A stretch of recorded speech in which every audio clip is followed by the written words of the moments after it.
함께 본 이 말씀은 베드로와 요한에 의한 이적의 사건입니다. 오늘 이 사건을 보면서 여러분 무엇을 느끼십니까?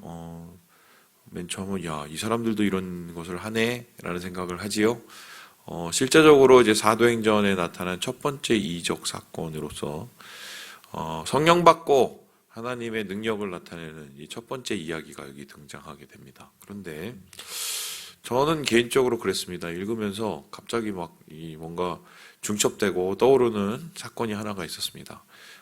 이 요한복음에 나오는 말씀인데, 여러분 5장인가요? 거기 보면 그 베데스다 사건 기억나십니까? 예. 베데스다라는 벳헤세드죠. 그러니까 은혜의 집이라는 곳, 양문 곁에. 그러니까 그 예루살렘 올라가는 길 쪽에 있었었는데, 예루살렘 성 안에 거기에 이제 소위 말해서 온천이 있었죠. 이제 부글부글하고 밑에서부터 뭔가 끌어오르면 이 사람들이 거기에 딱 들어가면 제일 먼저 들어간 사람이 낫는다. 이게 왜냐하면 천사가 거기 왔다가 잠깐 터치하고 가는 거다. 뭐 이런 전설이 내려와서 거기에서 이 38년 동안 나와보려고 기다리는 이 장애인이 있었죠. 예. 그것을 이제 예수님께서 고치십니다. 그때 예수님께서 뭐라고 그러셨죠? 내 침상을 들고 일어나라, 걸어라 이렇게 말씀하셨죠. 그런데 오늘 이 말씀도 거의 비슷한 구조를 가지고 있습니다. 이 사람은 몇 년이 됐는지 정확하게 나타나 있지 않지만 오히려 그 베데스다 병자보다 더 오래됐을 가능성도 있습니다. 왜냐하면은 2절에 보니까 이렇게 얘기 나오죠. 나면서 못 걷게 된 이를 이렇게 얘기합니다. 그러니까 태어났을 때부터 이게 못 걷는 사람이고, 그러니까 더 오랜 세월을 이렇게 장애를 안고 살았던 사람입니다. 그런데 이 사람도 역시 보니까 성전 미문에 맨날 이렇게 있었다고 얘기합니다. 이 베데스다에 있었던 사람하고 거의 비슷한 느낌이 듭니다. 더불어서 오늘 보니까 3절에 이렇게 나옵니다. 성전에 들어가려 함을 보고 구걸하거늘 돈 달라고 이렇게 앉아 있습니다. 예수님께서 베데스다에서 사건을 일으키실 때도, 이적을 일으키실 때도 그 사람이 거기에 나으려고 있는 게 아니라 정확하게 잘 살펴보면 구걸하러 그곳에 있었던 것이죠. 거의 비슷한 이 장면이 이제 중첩이 됩니다. 뿐만 아니라 여기 뒤에 있는 6절 일어나 걸으라 하니까 오른손을 잡아 일으키니 발과 발목이 힘을 얻고 8절에 보니까 뛰어서며 걷고 또 찬송하고 막 이렇게 이것을 보고 다른 사람들도 놀라고 뭐 이런 얘기 나옵니다. 거의 이 베데스다 사건하고 이게 중첩돼서 이렇게 나타나게 됩니다. 자, 그렇다면 이게 어떻게 우리가 이 사건을 봐야 되냐면 예수님의 이적을 이제 베드로가 나타내는 겁니다. 예수님의 계승자들이 되는 거죠. 그래서 베드로, 요한, 야고보 이런 사람들이 예수님처럼 이제 병자들을 고치고 일으키는 일들이 실제적으로 성령 강림 이후에 나타나고 있다. 여러분 아시겠지만은 오순절 강조하는 이 단체 같은 경우에, 이 교회 같은 경우에 막 치유 신유를 이렇게 굉장히 강조를 많이 합니다. 그래서 아직도 기억나는데 어렸을 때 이제 그런 집회 같은 데 가보면 하이라이트에 항상 이제 병자 고치는 이벤트가 있었어요. 그래서 그거 아시죠? 예배 중간에 우리 아픈데 손 넣읍시다. 이렇게 돈 넣고 전 배가 아픈가? 배가 들어가야죠. 나사렛 예수 이름으로 명하더니 이렇게 딱 선포하고 그리고 이제 쫙 이렇게 나오죠? 나오면은 여기 나왔습니다. 그리고 실제적으로 이렇게 쩔뚝 있는 사람들도 이렇게 나오셔서 기도받고 낫기도 하고 이제 그게 사실은 지금 여기에 나온 베드로와 요한이 일으킨 이적 이것하고 이게 연결을 많이 시키죠. 그래서 성령의 역사, 그럼 방언, 그리고 그에 이어서 신유, 치유 이렇게 이제 많이 집회적으로 이렇게 많이 하게 됩니다. 그런데 정말 그런 걸까요? 우리가 예수님의 제자가 되고 또 예수님의 계승자가 되어서 만일에 이적과 또 예수님이 보여주셨던 그런 능력들을 행하게 되었다면 그것이 정말 그 예수님의 계승자라는 걸 나타내려고 하는 것일까? 그런데 오늘 말씀을 보면 조금 포인트가 달라집니다. 말 그대로 이적입니다. 이적. 이게 무슨 소리냐? 표적이고 이적인데요. 우리 함께 12절의 말씀을 같이 한번 읽어보도록 하겠습니다. 시작. 베드로가 이것을 보고 백성에게 말하되 이스라엘 사람들아, 이 일을 왜 놀랍게 여기느냐? 우리 개인의 권능과 경건으로 이 사람을 걷게 한 것처럼 왜 우리를 주목하느냐? 왜 이렇게 신기해해? 이렇게 얘기합니다. 그죠? 근데 신기한 일이에요. 그죠? 사람이 어떻게 사람을 이렇게 순식간에 일으킬 수 있습니까? 이건 뭐 초능력이죠, 초능력. 근데 여기에 대해서 베드로와 요한은 너무 당연하게 얘기합니다. 아니, 뭐 이렇게 신기해해? 이건 그리고 우리에게 왜 이렇게 집중을 했어? 이렇게 얘기를 합니다. 여기서부터 포인트가 좀 달라지죠. 우리는 가끔 어느 집회 갔더니 막 사람 고치더래. 어느 목사님이 뭐 만지니까 털썩하고 일어서더래. 보통 우리가 모든 집중이 다 그 목사님 그 기적을 일으킨 그 사람에게 이제 이루어집니다. 그 박땡이라고 뭐라고 그 무슨 뭐 신학교도 나오지 않은 사람이 인터넷에 찍어보면 유튜브에 막 나옵니다. 그래서 뭐 웃겨요. 뭐 갖다 대면 뭐 벌떡벌떡 일어서고 막 집회가 이건 말씀 집회가 아니라 무슨 시주 집회인데 뭐 얼굴도 그냥 죄송해요. 그냥 기생오라비처럼 하고 나와갖고 거기를 또 사람들이 또 몇몇 명이 모이고 막 이래요. 근데 이 사람이 어떻게 된 사람이냐면 케냐죠. 케냐에 소위 말해서 그 기적 뭐 이런 거 나타내는 그 부흥사가 있었습니다. 그 사람이 이제 한국에서 집회할 때 트랜슬레이션, 그러니까 이 말 번역해 주려고 이렇게 왔다가 제자가 돼 갖고 거기서 하는 거 똑같이 이렇게 따라하고 지금 한국에서 그러고 있어요. 근데 사람들이 이제 그 집회를 이제 참석을 많이 하죠. 신기하니까. 근데 그 집회를 이제 보면 철저하게 그냥 두 가지입니다. 기적이 일어나더라. 두 번째는 저 사람이 그 기적을 일으켰더라. 두 가지예요. 두 가지. 그런데 오늘 베드로와 요한은 전혀 다른 얘기를 하죠. 이게 신기한 거 아니야. 놀라지 마. 놀라지 마. 이렇게 얘기합니다. 그리고 어떻게 해요? 우리가 한 거 아니야. 이상하게 생각하지 마. 이상하게 생각하지 마. 철저하게 부인을 해요. 철저하게. 그럼 왜 이렇게 이들은 이 놀라운 일들을 하고 또 이러한 반응을 일으켰을까? 여기에 대해서 이어지는 말씀이 되게 흥미로운데요. 우리 함께 15절의 말씀을 같이 한번 읽어보도록 하겠습니다. 15절 말씀입니다. 시작. 생명의 주를 죽였도다. 그러나 하나님이 죽은 자 가운데서 그를 살리셨으니 우리가 이 일의 증인이라. 내가 증인이야? 얘기하려고 합니다. 여러분 그거 아시죠?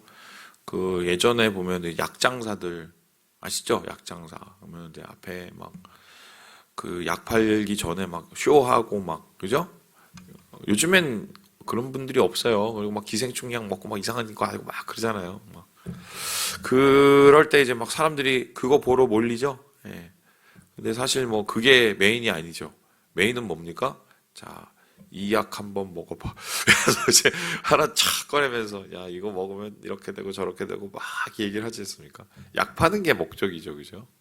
그러니까 뭐 저희가 한번 원숭이도 본 것 같은데요. 원숭이도 갖다 놓고 뭐 제주도 넘게 하고 곰이 막 이런 거 하는 거 아닙니까? 약 파는 게 목적입니다. 그러면은 오늘 베드로의 목적은 뭐냐면 이 사람이 낫는 게 목적이 아니에요. 이 사람이 걸어다니면서 저 베드로 대단해. 이것도 목적이 아닙니다. 적극적으로 이제 약을 꺼내는데 그 약은 뭡니까? 예수님이죠. 그러니까 지금 이 말씀이 사실 베데스다 사건하고 치유 사건하고 사실 이게 중첩이 되는 이유가 바로 그런데 이 치유의 역사, 신유의 역사를 통해서 누구를 드러내기 위해서입니까? 예수님을. 그것도 예수님은 그냥 예수님이 아니라 부활하신 예수님을 증거하기 위한 이게 수단이며 방편인 것이죠. 그래서 예수님께서 생전에 살아계셨을 때 기적을 일으킨 이유가 기적 자체가 아니었습니다. 기적을 통해서 자신이 누군지를 알게 하는 거죠. 그래서 기적을 이상하다 그래서 이적이라고 그러고 사인을 보였다, 표를 나타냈다 그래서 표적이라고 합니다. 자기가 하나님의 아들이자 메시아라는 것을 드러내기 위해서 그런 기적을 일으키셨단 말입니다. 그러면 오늘 이 베드로의 성전 안전뱅이, 얘는 안전뱅이라고 그랬죠. 그 사건의 가장 핵심적인 이유는 표적이란 말입니다. 이러한 사건을 통해서 예수님이 다시 살아나셨다. 예수님이 진짜 우리의 메시아였다. 이것을 드러내기 위한 모든 방편이었다는 것입니다. 그래서 이 모든 것이 일종의 하나님께서 계획하신 것이라고 할 수 있는데 바로 이 부분부터 그렇게 되는 거지요. 우리 함께 다시 2절의 말씀을 같이 읽어보도록 하겠습니다. 2절의 말씀입니다. 시작.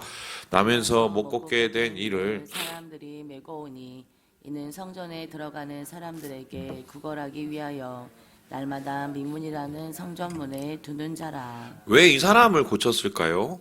예수님이 누구신지를 부활하신 예수님을 증거하기 위해서 이 사람을 고쳤다면 왜 이 사람이었을까? 한번 생각해 봅니다. 보니까 어떻게 해요? 나면서 못 걷는 사람. 그러니까 좀 걷다가 못 걷게 된 사람이 아니라 아예 못 걷는 사람. 거의 불가능한 사람이에요. 불가능한 사람. 그리고 이 사람이 불가능한 사람이라는 것을 모든 사람이 알고 있습니다. 왜요? 맨날 성전 문에 나와서 뭘 했어요? 구걸했으니까 다 알고 있어요. 아, 저 사람 저거 성전에서 구걸하던 사람, 저 사람 날 때부터 못 걸었대. 완전히 불능의 사람이에요. 더 디세이블이죠, 진짜 영어로. 그 사람이기 때문에 고친 겁니다. 왜요? 이거는 사람이 할 수 있는 일이 아니니까요. 하나님이 하셨다는 게 너무 뻔하게 드러나는 일이기 때문에 완전히 불능에 빠진 사람에게 이것을 나타낸 거죠. 오늘날 우리도 마찬가지인데 이 말씀을 통해서 진짜 하고자 하는 이야기가 뭐였습니까? 오늘 이렇게 이야기를 하고 있는데 우리 함께 19절의 말씀을 다시 한번 읽어보도록 하겠습니다. 19절 말씀입니다. 시작. 그러므로 너희가 회개하고 돌이켜 너희 죄 없이함을 받으라. 이같이 하면 새롭게 되는 날이 주 앞으로부터 이를 것이요. 오늘 이 말씀을 듣는 사람들은 대부분 뭐냐면 예수님이 돌아가실 때 십자가에 못 박으라고 막 소리친 인간들입니다. 대부분. 그렇다면은 예수님을 죽인 사람들이에요. 예수님을 죽인 사람들은 형벌을 받아야 됩니다. 왜냐하면 하나님의 아들을 죽였으니까요. 이 사람들이 용서를 받는 건 말이 안 됩니다. 그리고 이 사람들이 회개하고 돌이키는 것도 말이 안 됩니다. 구원받는 것도 말이 안 됩니다. 이 사람들은 구제불능이에요. 근데 오늘 이 구제불능의 사람들에게 예수 그리스도를 믿으라고 회개하라고 돌이키라고 지금 제자들이 이야기하고 있습니다. 그 이유가 뭡니까? 야, 여기 봐. 못 걷던 태어날 때부터 못 걷던 죽을 때까지 못 걸어야 되는 이 사람도 예수님의 능력으로 고쳤잖아. 그럼 우리가 정말 구제불능에 예수 죽이라고 하고 그리고 예수님에 대해서 그렇게 적대적으로 했던 너희들도 정말 그 마음을 고쳐먹으면 예수님 통해서 너희들이 구원 받을 수 있어. 이 얘기예요. 그러니까 지금 똑같은 사건을 통해서 영적으로 이것을 더 확장시켜서 그들에게 복음을 증거하는 수단으로, 통로로 삼고 있는 것입니다. 뿐만 아니라 지금 베드로가 중요한 얘기를 하나 하고 있죠. 우리 함께 6절의 말씀을 같이 한번 읽어보도록 하겠습니다. 시작. 베드로가 이르되 은과 금은 내게 없거니와 내게 있는 이것을 내게 주노니 나사렛 예수 그리스도의 이름으로 일어나 걸으라 하고. 오늘 보니까 이 사람을 고치는 그 작업 과정이 되게 중요합니다. 왜냐면은 베드로가 갑자기 손을 팍 뻗었는데 광선이 나가서 그런 것도 아니고 손을 붙잡고 막 벌떡 일으킨 것도 아닙니다. 그죠? 그건 그 다음이에요. 선포를 먼저 했습니다. 어떤 선포를 했죠? 나사렛 예수의 이름으로. 이걸 이제 많이 써드시죠? 예, 많은 그 목사님들이 신유 집회할 때 나사렛 예수, 그냥 예수님도 아닙니다. 나사렛 예수로 막 써붙이죠. 이게 여기서 나온 건데, 이게 왜 이게 주문처럼 써요? 많은 목사님들이. 그 얘기 아니에요. 이게 되게 중요한 얘기인데, 그냥 예수님이 아니라 그리스도입니다. 그리스도라는 건 뭡니까? 메시아라는 소리고 우리의 구원자라는 뜻이에요. 예수님은 구원자였다라는 것을, 예수님은 우리의 메시아라는 것을 사람들에게 정확하게 알리는 거고, 그리고 그 당시에 예수라는 사람들이 되게 많았거든요. 예수는 구원하다는 의미인데, 그냥 예수가 아니라 앞에 뭐가 붙습니까? 나사렛이 붙습니다. 그럼 나사렛은 어떤 뜻일까요? 그 당시에 나사렛으로 따지면은 우리나라로 따지면 삼천포 뭐 이런 거 비슷한 거예요. 정말 지방에 우리가 잘 가보지도 않는 그 지역에 있는 시골이란 말이죠. 니네들이 시골에서 올라왔다고 그렇게 구박하지 않았냐? 나사렛에서 무슨 선한 것이 나왔냐고 니네들이 다 깔보지 않았냐? 그래서 실제적으로 어제 그 우리 어웨이커스 예배 때 제가 잠깐 다뤘지만 그 유대인들이 이제 그 18개의 축복 기도문이 있었어요. 근데 그 18개의 축복 기도문을 이제 아침, 점심, 저녁으로 계속 읽으면서 기도를 했는데 거기에 12번째인가 이제 보면은 11번째인가 12번째 보면 나사렛 무리들 이단자들을 처벌해 주시고 뭐 이런 얘기가 나옵니다. 그러니까 그 예수 믿는 사람들을 비하해서 하는 소리가 뭐냐면 나사렛 파들이에요. 나사렛 파들. 그만큼 하면 야 저기 삼천포 파들 뭐 이런 식으로 이제 비웃은 그 표현이에요. 그런데 그러한 예수님을 가리켜서 나사렛이라고 얘기한 이유가 뭡니까? 너희들이 그렇게 비천하게 보았던 그분이 사실은 그리스도였고 그분이 사실 다시 살아나셨고 그분의 이름으로 그분의 능력으로 그분을 믿음으로 이러한 일이 일어났다는 것을 드러낸 거죠. 자기 이름이 아니라 예수님의 이름으로 이게 가능하다는 것입니다. 이와 마찬가지로 그러면 우리에게 구원은 돌이킬 수 없는 이러한 많은 나쁜 짓을 했던 이 유대인들의 구원은 어떻게 이루어지느냐? 16절에 보니까 이렇게 얘기를 합니다. 우리 같이 한번 16절 말씀을 읽어보겠습니다. 시작!